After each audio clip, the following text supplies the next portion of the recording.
What's up, Buck Squad? I'm your host, Jaron. I'm going to tell you why you shouldn't be getting your hopes up. I'm Marcus Ray. I'm going to tell you what I really thought about the NFL Combine. I'm James Yarcho. I'm going to tell you why getting a top-tier pass rusher is the Bucs' best chance at keeping Mike Evans. Hey, Tampa Bay, it's the Buccaneers squad. Everything Tampa Bay Buccaneers every week. Breaking down all the big hits and game-changing plays from the heart of the Sunshine State, the way only the Locked On Podcast Network can. With a touch of the Buccaneer way, the Buccaneer Squad Show starts now. What's up, Buck Squad? Real quick, today's episode is brought to you by FanDuel. Use your profit boost on the NBA future and get entered for your chance to win a trip to the NBA Finals. Play your game with FanDuel, the NBA. Like I said, I'm your host, Jaron. We've got a packed show for you today. ESPN put out a report that says that Tampa Bay is all in on getting a pass rusher in free agency. Some names that they mentioned: Trey Hendrickson, Bradley Chubb, and Khalil Mack. Also, Lavonte David had offseason surgery. It was successful, but what does that mean about his future? Then we'll talk about the NFL Combine, what stood out to us, before ending it with our mock draft Monday. But let's start with the pass rusher update. This is kind of why I opened up with not to get your hopes up, because a couple things came out. The Max Crosby news came out in terms of what teams are expected to reach out, and Tampa was not one of them. I still think Tampa will at least do their due diligence, but I don't know if that means the Raiders have told them no, or if Tampa thinks his price is too high. I don't know, but Tampa wasn't listed as a team. So the other thing I will say is I almost feel like this is headed towards us signing Khalil Mack. And not because I think Khalil Mack is the Khalil Mack of old or anything like that. I think, and this might just be me being hurt too many times as a sports fan, I feel like every single time you're like, oh, we're going to go for Crosby, or we're going to go for Trey Hendrickson, these stars, you end up getting a Khalil Mack, who's still a solid player, but he's not what he once was. And so I think if I was a Bucs fan, I would just be preparing myself for the worst. And then, hey, if you pull off the Max Crosby trade, you pull off the Trey Hendrickson move, one of those, you'd be very excited. Now, I do think they'd be very happy if they got Bradley Chubb, and we did a whole segment on that a couple of weeks ago. I think that would be a really good move and one that they could make.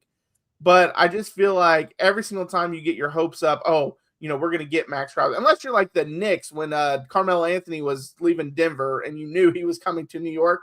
Unless you're like that, you probably shouldn't get your hopes up for the star players. Yeah, I think Bradley Chubb is probably the most realistic of those top guys.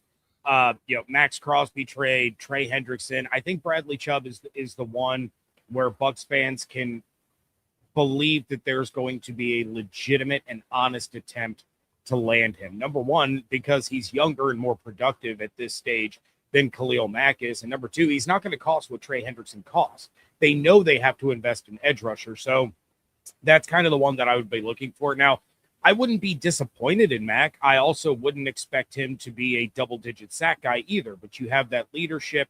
You have that veteran ability. He's going to be productive, just not productive the way he used to be. But, something else that was mentioned on ESPN, it was Jeremy Fowler, where he listed off Mike Evans' criteria for a new team. He wants a quarterback that he believes in, a chance at a Super Bowl, a top-shelf offensive coordinator, and the promise of high-volume touches. The biggest sticking point to me is the chance at a Super Bowl. And I think it would be a sign to Mike Evans that we are going for it if you bring in a guy of Bradley Chubb's caliber. I think that is a huge sign that, look, we are investing in the defense. We're not going to have a 3rd and 28 situation again. It would be a sign to him that, look, we want you back. We would love to have you back. And it's not going to be all on the offense to win these games. When you're winning, everything is fine. And when you're losing, the sky is falling. And what I mean by that is we wouldn't be having this conversation if the Bucs had stayed healthy and just outscored everybody like the 99 Rams. And so now the Bucs have to find a way to spend money on their needs, draft, and try to protect certain players like a Mike Evans for a certain amount of money. And I think that's the chess match that we're going to see with free agency and with the draft. As far as edge rushers are concerned, that is a huge need. I really think they can find one in the draft. Like, if you're going to go with Khalil Mack, you can draft an edge rusher with your 15th pick, and actually probably come out younger. More, you'll get more bang out of your buck later. If Khalil Mack is going to be a gap stop, or if he's going to be a presence, you can't pay him that much. So if you're going to take a Khalil Mack, then that means you have to, let's say, draft a linebacker with your first pick and then build on your way back in those first 4 rounds. Because if you put the pieces in place the right way, it can work. I don't care who you sign. I mean, you can sign the best defensive end in the league and still suck. You can go overpay somebody that doesn't perform. The Bucs got caught in a trap to where they try to protect the guys that they drafted. They don't do overly well in free agency. And now everybody wants their money, and they don't have the production to show for it. Even Mike being hurt, he's old. Does he still have some left in the tank? Yeah. But are you going to sign guys that aren't, I mean, Chris Godwin, who's going to pay that $20 million ticket guaranteed when the guy had 33 catches? So the Bucs have to find a way to leverage what they have, but they've taken care of some guys. They just haven't got a return on their investment. So I think there's a lot of guys that they can, I mean, you go after Trey Hendrickson, go after Khalil Mack. You can even re-sign Hassan Reddick as much as people wouldn't like that. He probably wouldn't cost that much because he didn't do much and he got injured. A healthy Reddick could be the guy this upcoming season that he was a couple of years ago when you signed him. I like young Mike Dana. That's a name nobody's talking about out of Kansas City. Mike Dana, I believe, was at Central Michigan and went to Michigan for a year, and now he's making a little bit of noise. He only carried an $8 million ticket. You still got Owe. And so I don't think you have to go all in on anybody. If you're going to sign Khalil Mack, you can sign Jadeveon Clowney. If we're just going to go off a name, if we're going to go off of a what if, I think you can spend that first pick on a backer, sign a old head, long in the tooth free agent, draft another one in the second or third round, and then I think you get what you want. But you got to make sure that the money adds up and the pieces add up. And I like Mike Evans, but I wouldn't go all in to make him happy. I think you know, and James, you challenged me a little bit, I think, earlier in the season when I said I don't know, without forcing him the ball this year, if he would have had 1,000 yards if everybody was healthy. I don't know. I don't know if Josh Grizzard would have even, if it would have made sense in his offense for Mike to have 1,000 yards. It would have made the fans happy. It would have made Mike happy. But that offense needed balance.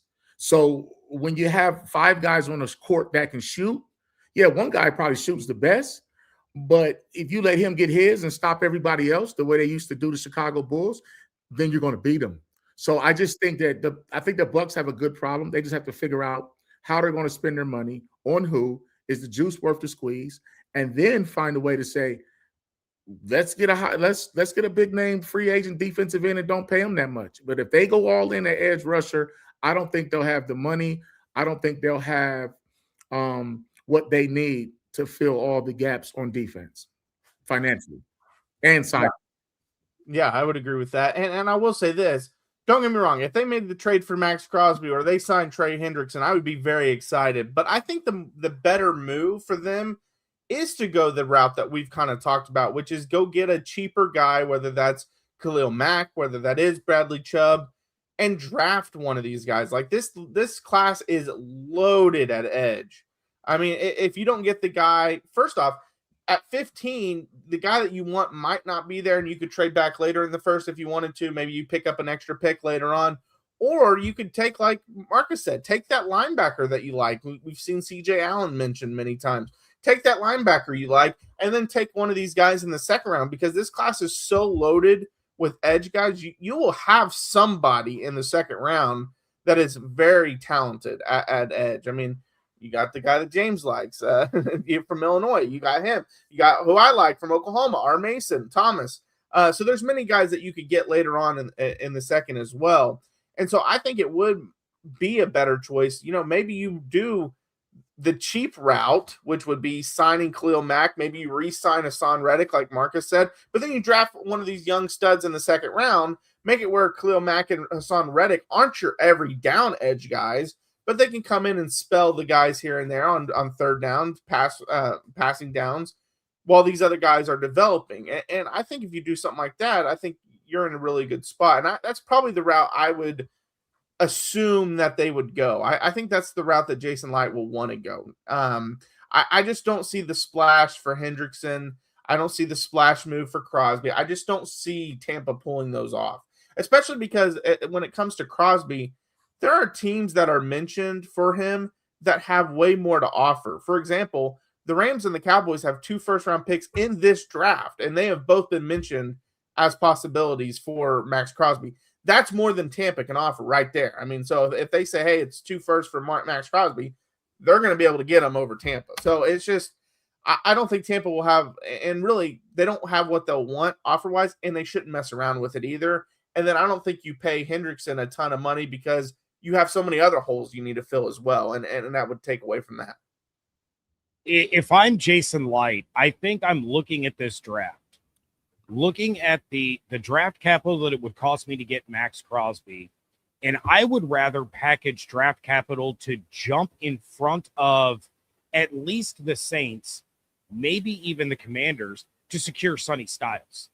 Let me use that draft capital. Let me use a first and a third this year and a second next year, maybe a second and a sixth or whatever.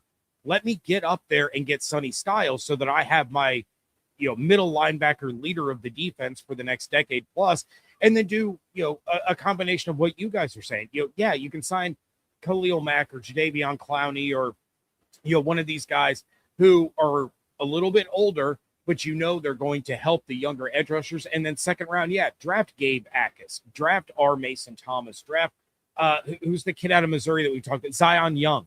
Draft one of these guys. Now you have your bridge edge rusher who doesn't cost you a fortune, but can produce at a higher rate than Hassan Reddick did. You're developing that other guy while Yaya Diaby is still able to perform at a relatively high level. And I think that's the way that Jason talked a lot at the combine about how he's not opposed to a blockbuster trade. Blockbuster trade doesn't mean trading for a player that's currently in the NFL. It could mean going up and getting your guy in the first round. The last time he moved up in the draft in the first round was to go get Tristan Wirfs. I'd say that worked out pretty well. It's the only time he has moved up in the first round to get a guy. Yeah, that makes sense, man. Sometimes when you roll the dice, you hit your point, and I think they got it right when they did that. And I think it's too hard to be sure. But I think when you go in on a talented offensive lineman like Tristan, then we all agree that was a gamble that paid off. But there's some other names on there too. I mean, there's a Von Miller. I mean, all of those guys, we talk about Khalil and Clowney, and those guys are on their way out. So you have to ask yourself, do you want to get the right edge now and just don't worry about the older guy? Or do you get that older guy now in free agency, don't pay him that much so you can spend money on other players, and then find somebody, maybe draft 2, and then somebody ends up becoming better than you thought? That's where the NFL, gets a little tricky, because not everybody in the first round turns out to be a great player. Not every free agent high signee, works out. Even on that last Super Bowl, I mean, they pieced that thing together extremely well. You talk about Ndamukong Suh, Tom Brady, Antonio Brown. I mean, those are some names. You don't see those names in free agency right now. And I think Jason Light, I think the only way he's going to go all in on free agency is if it really makes sense. If he's really kind of sure that we can pull this Super Bowl off. Otherwise, he has to build for even like next year, when last week we talked about some of those interior offensive linemen are going to be free agents. So you have to build this roster and shovel the driveway while it's still snowing. Yeah, and as you mentioned, I think he would go all in if it was like, hey, we are one piece away from making this defense elite. But they're not. They have linebacker to fill. They got edge rusher to fill, even some more interior defense linemen. They got corners they need. Like, they got a lot of pieces. If it was one piece, it would make a little bit of sense.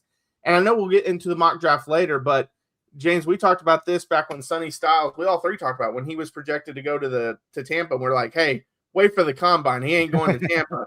Well, he goes out and he puts up a 91 production score, which was first among linebackers, 92 athleticism score, which is first among linebackers, and 94 total score, first among linebackers. I saw a mock draft, and we'll talk about it later, but he's projected fourth in the draft now. So they're going to have to trade up to get him. There's no waiting at 15 anymore for someone like that. And it's worth it. It's absolutely worth it. You make that move if you can. Yeah, for sure. All right, coming up next, Lavonte David had surgery. Does that mean he's possibly coming back? We'll talk about it. College basketball is nonstop. Big games, tight spreads, momentum swings every single night, from early tip-offs to late-night West Coast shootouts. There's always action on the board. And now FanDuel is giving you a way to turn that energy into even bigger potential wins with a college basketball parlay profit boost. You can build any college hoops parlay you want, rivalry games, ranked matchups, whatever fits my read. You can mix spreads, totals, and player props to match how you see the slate playing out. Then you can apply the profit boost and instantly bump up the potential payout. Go safe, go bold, ride with the team you've been following all season. It's your parlay, your style, now with more upside behind it. Head to FanDuel.com to get started. That's FanDuel.com. FanDuel, play your game. All right, Bucs Squad, we're back for another episode of the Bucs Squad Show. Just a reminder, this is extra content we do twice a week, Monday and Wednesday nights at 9 p.m. Eastern Time. Doesn't take anything away from the great work that James does throughout the week, so make sure you follow along with him.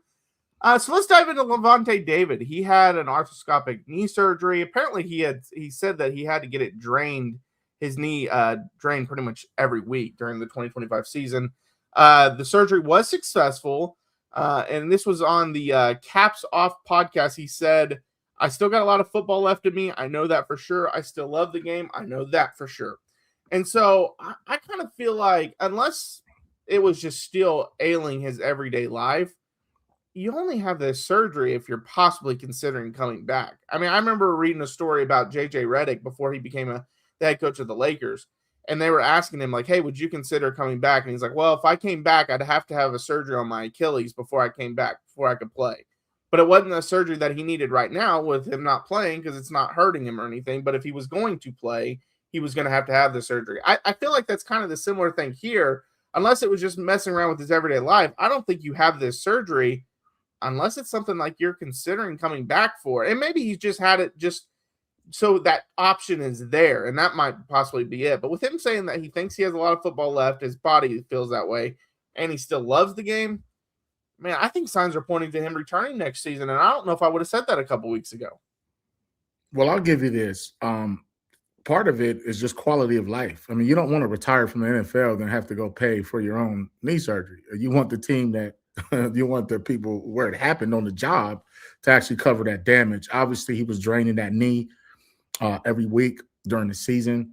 And the good thing about arthroscopic surgery is that, you can recover a lot faster. And in today's world with technology, physical therapy, and all the things, I expect him to be 100% by the time he really has to make a decision. And, I'm sure there'll be a couple of workouts in there where if he can go, he can go. And, if he's 100%, then I think he'll definitely be a guy that will be on the NFL roster next year, and preferably the Bucs. I just think that they want to send him out right. I think he wants to go out healthy. He's one of the all-time greats. So he also wants to win. He's kind of in that Mike Evans category when you talk about legacy, wearing one uniform. But he's not going to cost that much. And I think that's one of the advantages of having a David there. But it's almost similar to what we just said about they still need to draft a linebacker. And that's why they interviewed about 8 to 10 of them in person at the combine. I mean, you have to sit down and talk to some of these guys because, believe it or not, college football this year, I think this is one of the first years where there's a lot of good football players. It's almost like they need to expand the draft a little bit. I mean, every position is deep. There are going to be some good running backs that don't get drafted. There's going to be some corners and some safeties that ran a high-speed 40 that'll be a free agent. So with this draft being this deep, with the exception of maybe quarterback per se, but with this draft being deep, especially at linebacker, I think the Bucs can re-sign Lavonte, draft somebody. But to your point, though, Jaron, if he's saying he got a lot left in the tank, he's trying to he's trying to convince himself of that, or he's trying to let the Bucs know, hey, come talk to me. Let's figure this out. But I think he wants to do it with a healthy mind, body, and spirit. He's going to talk it over with his family. And if it makes sense, then he'll do it. I think this is the last year for sure, unless he just has a breakout year and he just won more for the Gipper. But I honestly think he's about done. 15 is a good cutoff. 15 years is a good cutoff. And like I said, you don't want to go out like that heavyweight boxer that used to be good and now you're flabby and sick. So you got to understand, Lavonte David is a staple. He's one of those dudes. And I think they're going to allow him to come back if he wants to. I would bet on him coming back, but I do think he wants to take care of his body, go all in with the offseason training, watch them put that roster together, put some help around him, mentor a new linebacker or whoever's next up for the Bucs. But I think you need him for one more year for leadership, for respect, and for some law and order in that locker room if things don't go their way. Yeah, I don't read too much into having the procedure done, because even if he doesn't play, that's something you want to have done so it doesn't create more problems down the road, right? Go ahead, take care of it, so that it's not lingering. What I think is more telling was when Jason Light was on, I think he was on with Tom Krasnicki on WDAE, and he talked about how he knew that Lavonte was in the building doing rehab. And why that's more telling to me than anything, I brought this up with my son, and he goes, well, they have great team doctors. Why wouldn't you want to be, in the facility and working with the team doctors? Well, number one, you want to show, if you decide to come back, that you're able to come back. You want to show the trainers and the doctors and the coaching staff and all that. But even beyond that, Lavonte David doesn't live in Tampa. When the season's over, he goes home to Miami. So the fact that he is sticking around, I think, is more telling than anything, because usually he's back at his home away from Tampa. And we all know, if he was going to rehab, if he was going to go through physical therapy, all that, he's going to have people where he lives that he trusts to be able to help him with that. So the fact that he's doing it in the team facility, he didn't go to his normal offseason home, I think that's a bigger tell than anything else. That Lavonte's, I think he's gearing up to play, and he's already said for him it's Tampa or retirement. We're not going to have a Mike Evans situation with him where he might go chase a ring with the Bills or the Ravens or the Chargers or whoever. He will play for Todd, and he had said if Todd Bowles wasn't coming back, I would have retired immediately. So that's where I started to really shift on my way of thinking of what Lavonte is going to do, because if he didn't believe that he could go out there and perform better than he did last year on a bum knee, then he wouldn't be entertaining any of this right now. And I kind of feel like he's in the same spot as Mike in terms of they want to see what Tampa does this offseason. Because I also don't think he's going to come back if he doesn't think the team has improved enough where it's like, yeah, we should win the NFC South. We should make the playoff. We should make a run at the Super Bowl. I don't think he's going to come back for a team that goes 8-9 or 7-10 and is, not a playoff team kind of thing. And I think he might even pay attention to what they do specifically at linebacker, because I don't think he wants all the weight and all the pressure of having to play every single down, which is basically what he had to do last year, because outside of him, they didn't have a linebacker that could cover anyone. And he still wasn't great at it either because of his aging self, but he was better than what they had. And I don't think he wants that responsibility. I think he wants to come back and, still be the leader of the defense, which he will be because he's been here forever and that's just the kind of personality he is. But I also think he wants to be able to be a guy that plays, 50 to 60% of the snaps, maybe 65 or somewhere in there. Like, I don't think he wants to have to play as many snaps as he has had to play because of also his age, but also he's had to do it because they lack talent there. So I think he might keep an eye on what they do in the draft, see what young guys they bring in, if they bring in anyone, and then I think he'll make a decision. And we've talked about it before. He doesn't have to show up, right now, and he doesn't have to show up for training camp, and he doesn't there's a lot of players wait and show up, later in the summer, or we've even seen people show up just before the season in the fall that are older players that just don't want to go through all that anymore. So he's I don't think in any rush to make a decision. I think too, like at that linebacker spot, it kind of reminds me of the edge rushers situation. I think they can explore linebackers in free agency too. I mean, there's a guy named Devin Bush out there that had a pretty good year, who can cover, who can run, who likes to hit. He kind of revamped his career in Cleveland. I mean, and then if you want to go with an old name, go with the Hall of Famer Bobby Wagner. Just put 2 Hall of Famers out there with a young rookie. And, I mean, there's some guys that want to win another Super Bowl. That's the thing. Some of these guys they don't just love the game. They actually want to go out on top. Like, they want to retire as a guy that won a Super Bowl in his last season. I don't remember if Ray Lewis did it or not, but I'm saying those type of guys, they love the game. And I'll tell you, as a former player, I didn't play as long as these Hall of Famers was the first thing from it. But I do understand how hard it is to take that helmet off. Your life changes once you take the helmet off. I mean, even Brett Favre wasn't the same. You become human again. And sometimes when you're so used to getting worshiped and being praised, and you're playing a game that you've been playing since you were 7 years old, even if you're beat up, banged up, it's really hard to walk away from the game. So I think that fire is still in David. And I think that they can, in free agency, they can piece up a nice name brand linebacker too. Or, like I said, you get you a young bull, not super young, but you talk about a guy like I just said in Devin Bush, and I'm gonna always be partial to my Michigan guys, but you get a Devin Bush, or you go get a Bobby Wagner, who Bobby Swagner, who comes with, he's the leader of the Legion of Boom. I mean, we were the original Legion of Boom. They watched us growing up, James, just so you know. We were the originals, me and Charles and those guys. But I'm just saying there's a way to piece this thing up with free agency and get the right stuff. And then you send all these guys out on top. I don't care if you get Khalil Mack, go get Bobby Wagner, draft you another nice little young linebacker that can get in there, or you get a Devin Bush.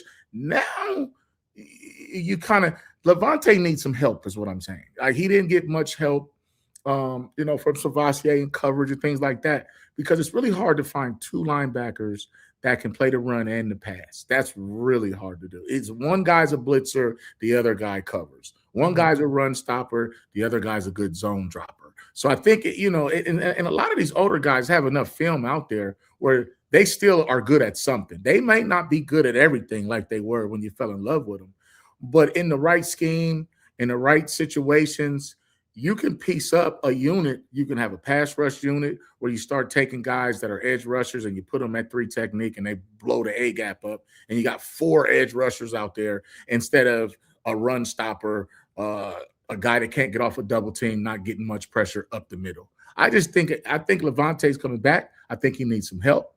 You either go get a very, very athletic rookie, and we saw some times when a lot of these guys can run. So there's some groceries out there that you can go shopping and get them. It's just, do you want to shop at Aldi, or are you going to shop at Walmart like me? You know what I mean? So it don't matter. You're going to have to spend some money. What type of quality do you want? And if it's on discount, you buy it, and it's still going to taste just the same.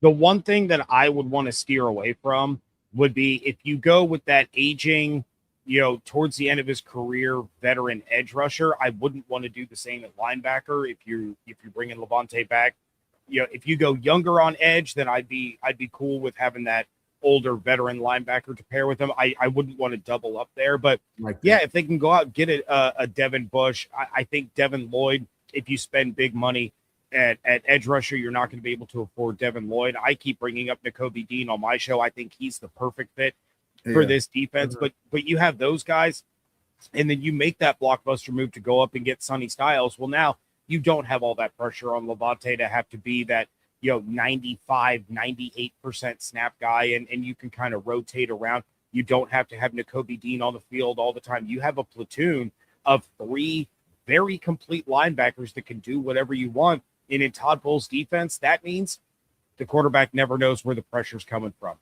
You never know which one's dropping in coverage. You never know, what they're doing because they can all do it at really high levels. That adds another layer to Todd Bowles' scheme and really elevates the overall play of this defense. Yeah, and James's guy Rodriguez had a pretty good combine as well, and so that's another guy that got brought up. Last thing I was going to say, Lavonte David played 1,023 snaps last season. That's 98% of defensive snaps. He's not going to want to play that again. And really, he shouldn't be playing that many snaps at his age at this point, really. So, all right, coming up next, we're going to tell you what we saw at the NFL Combine, what impressed us. James was out there, and so he can talk to us a little more about that. We'll do that next. Well, if you've ever hired someone who looked good on paper but wasn't the right fit, you know how important that is. When you want candidates who truly match what you're looking for, trust Indeed sponsored jobs. Hiring, Indeed is all you need. Stop struggling to get your job post seen on other sites. Indeed sponsored jobs put your post at the top of the page and help you reach the right candidates faster. If I needed to hire someone for this show, I'd go straight to Indeed and be very specific about what I need. Real experience, not just a resume buzzword. Instead of struggling to get your job post seen, Indeed sponsored jobs helps your listing stand out and reach quality candidates faster. Sponsored jobs boost your post to the people who are the best match for your role, and that makes a real difference. Spend more time interviewing candidates who check all your boxes with less stress, less time, and more results using Indeed sponsored jobs. Listeners of the show get a $75 sponsored job credit to help give your job the premium placement it deserves at Indeed.com/LockedOnNFL. Just go to Indeed.com/LockedOnNFL right now and support the show by saying you heard about Indeed on this podcast. Terms and conditions apply. Hiring, do it the right way with Indeed. All right, we're back for another episode or another segment of the Locked On Bucs Squad show. Let's talk about the NFL Combine. There was a lot of good storylines that took place at the Combine. A lot of players that impressed. I mentioned Jacob Rodriguez right before winter break. He impressed. Brennan Thompson almost got somewhat close to breaking the 40-yard dash record. 4.26 is what he ended up running. 4.21 was obviously the record, but the thing that stood out to me in terms of Tampa Bay being involved was Kenyon Sadiq was interviewed while there, which I understand they interview a lot of players. I get that. But this is a guy that you only interview if you're at least somewhat considering taking with your first-round pick, because he's not going to be there for your second, third, fourth-round pick. He's going early. You're not going to have him there. And from what I read is he is their top offensive target. Of all the offensive players, he's their top guy. And I get it. You don't know about Cade Otton coming back and things like that. But I don't understand interviewing someone that you even want to, that you're not going to be able to draft. I remember is that Deion Sanders story, and I can't remember what team asked to interview him, but he asked, where are you picking? And they said 17. He said, I'm not interviewing with you. I won't be there at 17. It's kind of the same thing. Like, why are you talking to someone that you know isn't going to be there unless you're considering drafting him in the first round, which I don't think any of us would agree that would be a smart decision.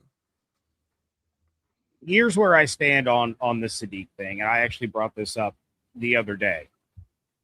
If you have the kind of offseason where you bring in Owe on the edge, you bring in Nakobe Dean at linebacker, you sign a defensive lineman, you replace Kendall Vildor in free agency, and you really put in the money on the defensive side to fill those holes.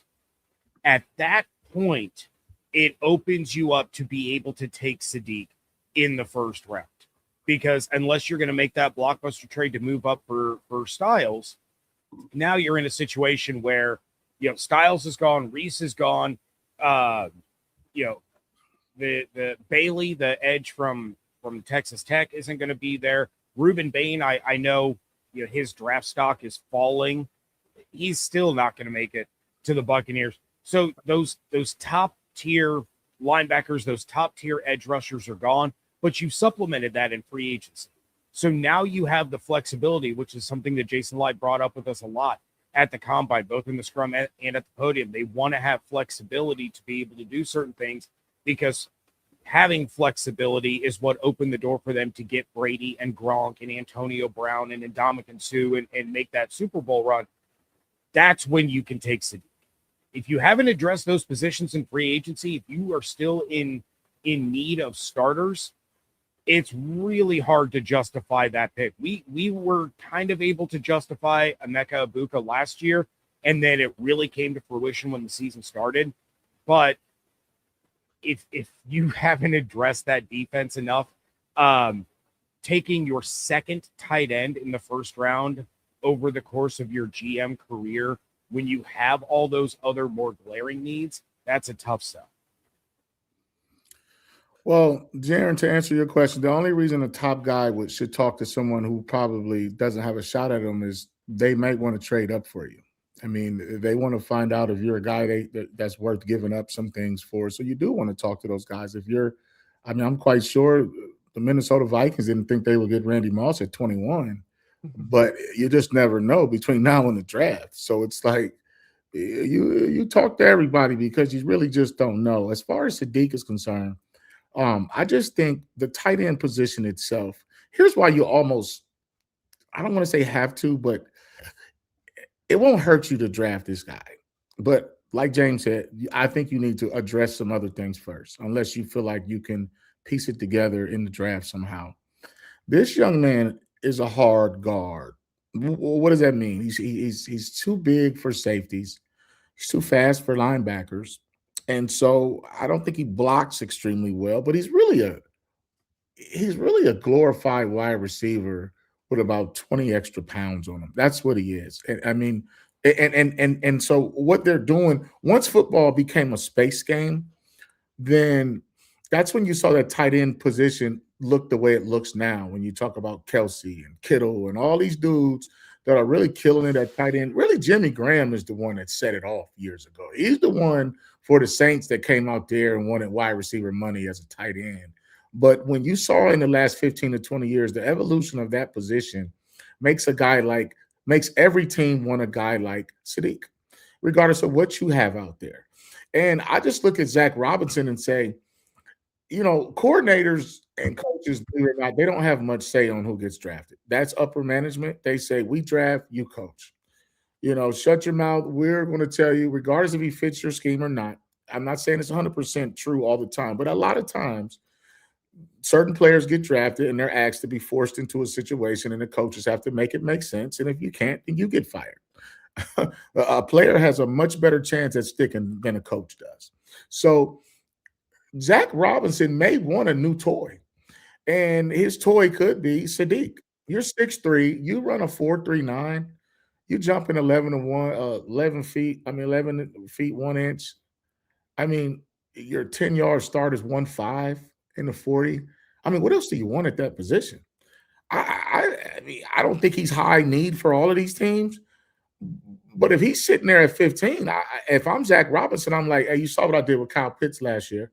Hey, how about we make Mike Drake London, and then I'll make him do some Kyle Pitts stuff and tell the rest of the group to get in where they fit in. I'm telling you right now, that's a realistic pick for the Bucs. It'll drive everybody crazy. But if they handle business in free agency, go with this tight end. I'm playing devil's advocate here. I don't think it's going to happen. But if they do, it would make sense to me, because if they check some other boxes in free agency, got this tight end, Cade, you move on, love you, appreciate your services. But a guy that's that freakishly athletic can change the whole dynamic of your offense. And that's not what the Bucs are used to in the last few years, when all the receivers were getting all the shine and everybody wants the ball. Mike Evans wants 12 targets a game. He wants at least 3 balls every per quarter. Targets, not so that's what Mike wants. But there's some other guys that want the ball too. But if you want to go 2-man offense and then tell everybody else, Emeka, love you. You hit the wall. We want to send Mike out, right? Emeka, you just be our John Paxson, our Steve Kerr. Be Horace Grant. If you want to piece up a championship team, you got to get some pretty good players to play a different role if you want to win a championship. It's only one football. But to the point about Sadiq, he is as smooth as it gets, but his speed and size and ability with some of these new coordinators and what they're doing, I can see Zach Robinson saying, can I just get one pick? If y'all get this free agency right, let me get this dude. And that's him. Yeah, and I'm glad you brought up Jimmy Graham because I think a lot of people forget, because he was so great with the Saints, but after he got traded from the Saints, he really didn't do a ton. He had one 900-yard season after that with Seattle.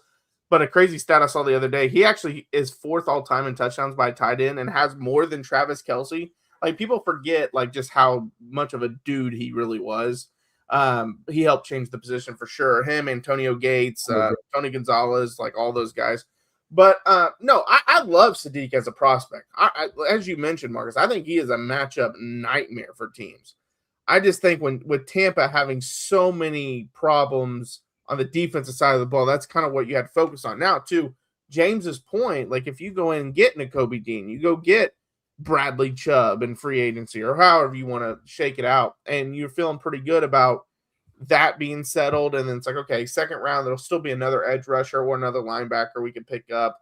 We'll do that in the second round, whereas this guy is just, we can't pass up on. He's too talented. He would give us another, as you mentioned, Marcus, another element to the offense that we just haven't had.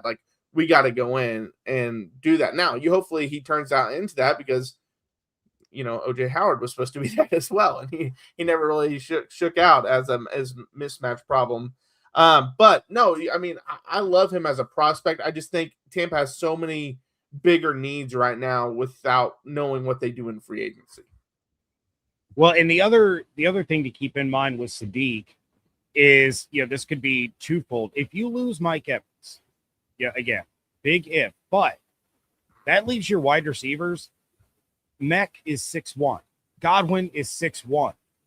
J-Mac is 6'1". Tez is 5'10". Yeah. Sadiq gives you that big body, tall guy that is going to be able to box out these, especially with the mismatches he'll get against linebackers and safeties. But you get into the red zone, the 10 zone, you now have that big body guy that you can throw that back shoulder fade to. Because I swear, if Zach Robinson throws a back shoulder fade to Sterling Shepard like we saw last year, I'm going to get on the live show and I'm going to say a lot of words that I'm not allowed to say on this podcast. But you have Sadiq in the mix, you can start doing that. That gives you that big body and almost that, kind of that hybrid situation like he had with Kyle Pitts. Now Sadiq's a much better blocker than Kyle Pitts is, so that helps. That replaces what you're losing with Cade Otton. But again, the dominoes have to fall in the right order leading up to that draft. And there's a lot of time before we get to the draft, guys. We got almost 2 months. Those dominoes fall. Okay, I can see Sadiq being the pick. Other than that, there are the Bucs have to get a tight end. There are other really, really good ones in this draft that you can get later on that are weapons in the passing game, but can also get their hands dirty in the blocking game. Yeah, and most teams, when you look at the tight end room, each guy does something different. There's a run blocker, there's a pass catcher, then there's a guy in between, and so it's the Bucs are disappointed, or I don't want to say disappointed. They're not completely satisfied with their tight end room. And as a new coordinator coming in, like a Zach Robinson, I think he wants a guy that he can use as a weapon to win games. Tampa has it. They have what they need, but that position, if they can find a guy, even if it's not Sadiq, and like you mentioned, James, if it's someone else, if it's someone in the draft, if that can get it done, that doesn't want the ball, I don't think Sadiq's going to walk in there with all this talent and say, throw me the ball. I want the football. Why are you targeting Mike on 3rd and 3 on the speed out? Or why can't I catch a fade? Or where's the pop pass and all of that? I'm just saying, it's the thing that separates him. I think all those tight ends that we mentioned, the great ones, they do a lot of stuff well. This man ran a 4.39. And he did it at the combine in front of the world. Shannon Sharp he wasn't that fast. Gates was a basketball player, he just had soft hands and big body and knew how to use it. Tony G, I came out the same year as me as high school, number one player, tight end in the country, played basketball at Cal. I just think this guy's such a freak that if he gets polished up and coached up in the right system, he's going to be a problem. Yeah, you don't see tight ends that fast. I mean, it was a ridiculous time. But to James' point, there are some really good tight ends in this draft. I do like Michael Trigg. I like Eli Stowers from Vanderbilt a lot.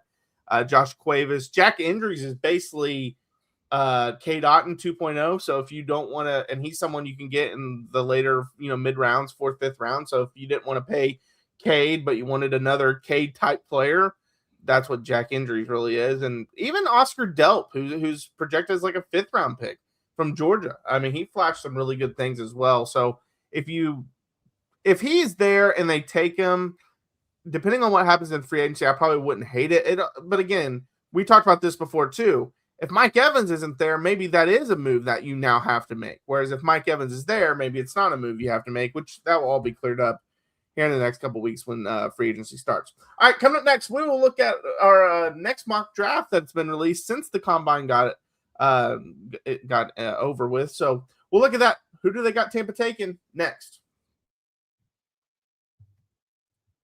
We live in a world where we can stream anything, order food in minutes, and carry supercomputers in our pockets, and somehow buying tickets to a live game still feels complicated. Hidden fees, jumping prices, endless steps. There has to be a better way.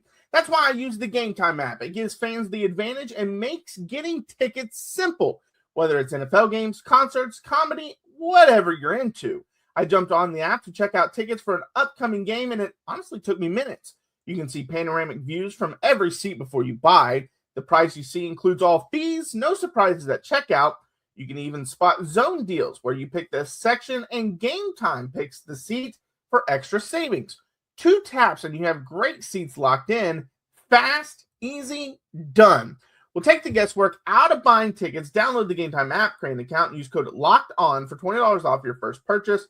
Terms apply. Again, create an account and redeem code LOCKEDON for $20 off. Download Gametime today. All right, Bucs Squad, we're back for our final segment here of the Bucs Squad show. Just a reminder, this is extra content we do twice a week, Monday and Wednesdays at 9 o'clock Eastern time. Doesn't take away from what James does. He does great work Monday through Friday, so make sure you follow along with him. All right, so it's Mock Draft Monday. I am pulling from 2. They're both from CBS Sports. One of them we've kind of already talked about. It is by Ryan Wilson. He has Tampa Bay taking Sadiq with the 15th pick, so we don't have to dive into that one as much. But the other one is from Mike Renner. He has them taking, I hope I pronounce this right, but Lavonte David from Penn State, interior offensive lineman. So both of them have them going off.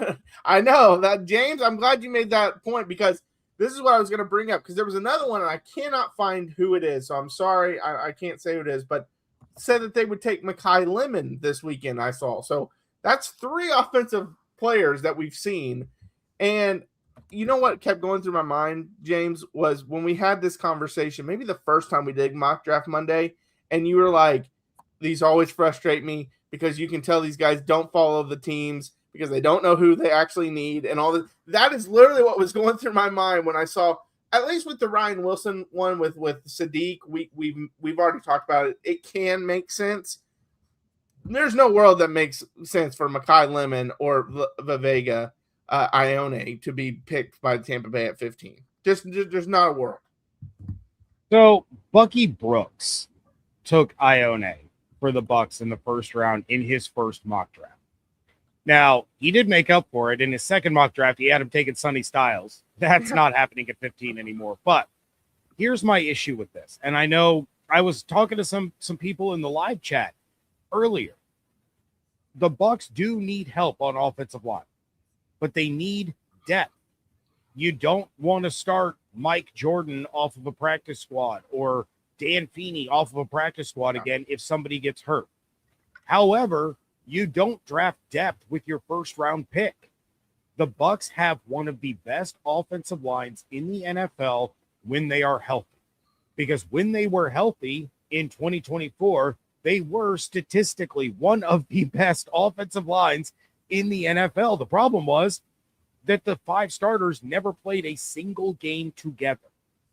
So to waste a first-round pick on a guy that will not see the field is asinine. And there's a difference between not seeing the field as a starter because you are, a rotational guy to start, or in the case of Sonny Styles, perfect example. I brought this up a couple times. You trade up, you get him. But if you're trading up to get him after you've already brought back Lavonte David on a 1-year deal and you brought in Nakobe Dean on, say, a 2-year deal, well, now you have 3 starters for 2 positions. So there's going to be a rotation there. But Styles is the future for the next decade. That's a different situation. The Bucs are set with their starters with Cody Mauch and Ben Bredeson. Bredeson just got an extension. Mauch is a free agent. He's going to get an extension. You don't use your first-round pick for that. You use it for a guy that is going to make an impact immediately. Yeah, and you spend it on a dire need. And if you listen to, Light's comments, press conference at the Combine, he was boasting about his offensive line. He said the same thing you just said, James, about when healthy. I mean, that's probably, in to quote him, not word for word, but that's the strongest unit on that team when healthy. And I know we love the receivers and they're talented, but that offensive line is pretty good. So you don't waste a first-round pick on something you don't need, that you can't use right away. And I think that's kind of what, Bucky, I played with Bucky, man, and he was saying all kind of bizarre stuff when we played together back for the Raiders, man. I knew he was going to he started going into broadcasting right around the time like when I came into the league, and that was his last year, and next thing you know, 20-something years later, he's doing his thing. But it's funny how the conversation changes every 7 days. You watch one guy run a 40, now it's, oh, they need this guy. Or it's like, the one thing that I think we all can agree on is the Bucs don't need to draft, especially an interior lineman.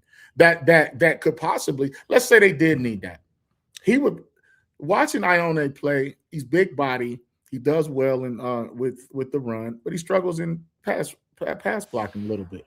Those twitchy interior guys, they caused him some problems. Now Penn State's offensive production in the last few years has been anemic. It's been putrid to watch Penn State's offense, but they've always had some dudes, especially on defense. But I think Ione is a guy that's going to get drafted. I think he's going to make somebody proud eventually over the years, but it's just that's not what Tampa needs right now.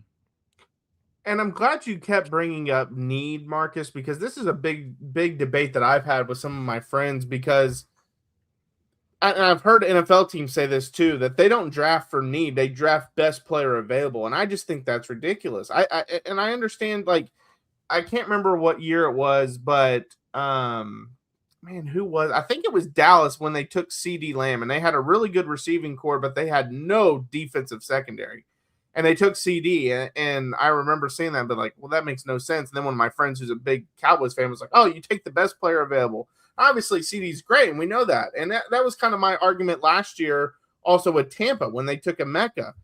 Now, maybe it makes sense because Mike could be leaving, and that's fine too. Like, I knew Emeka would be a good player, but I just felt there were so many more needs, especially defensively, that they needed to draft before they took Emeka, kind of thing. Now, again, maybe they were looking for the future and said, hey, Mike might not be back, and we need to have his replacement in place. Like, some of that stuff makes sense for sure. But I would love to get y'all's opinion on that. Like, where do y'all stand in terms of need versus best available? I always think it's need. Now, for example, if your need is a edge rusher, but there's not someone that you have ranked high enough at 15, then that's when I trade back, and not just draft to draft and draft best available. That's when I trade back to get into the range where I think that guy should be at. So I've always thought need should be your top priority when you draft. James, you're muted. Sorry about that. You're good. Something that I have said for years and years and years is best player available does not mean best player available. It means best player available at a position of need. So, when you need an edge rusher and there isn't one, and of course, everybody wants to trade down. I think we're going to see very few trades down in the first round because it takes two. And I think we talked about this last week. It might have been the week before, that there's only about 10 truly elite prospects. After that, everything else is you're going to get better players in the fourth round than you normally do, but everything is so clumped together that it's almost, dealer's choice at that point. So if you can't trade down, you still take the highest player on your board, but these teams' boards are built around their needs and what they're looking for. Now, like if you truly want to go best player available and Jeremiah Love falls to 15, then you would take Jeremiah Love because he's arguably one of the best players in the draft. But he's a running back, so it's not a, high priority position, just like off-ball linebacker. But that's always what that means to me is, it means we're going to we need an edge rusher, we need a linebacker, we need a corner, we need offensive line, we need defensive line. Who is the number one player on our board that fits one of those positions that can get onto the field and make an immediate impact? And that is the best player available that they take. And real quick before you go, Marcus, another thing that's going to hurt trading back is usually the trades or the drafts that have that. It's because there's a lot of good quarterbacks that teams are trying to trade up to get. This draft doesn't have that.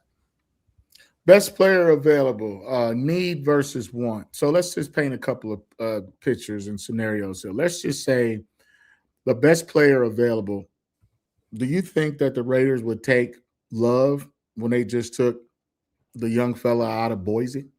So best player available. Let's go to pick 7 with Washington. Let's say the best player available at that position. At that time, it just happened to be Fernando. Are you going to, you already got Jaden. So it's like, for me, I think best player available matters in the later rounds, but it's still leaning to more what James said as far as, these guys are going to take what they need. What sense does this pick make as far as what we need on our board? Now, I'll say this too. It also depends on what your goals are and what your job security looks like. So what does that mean?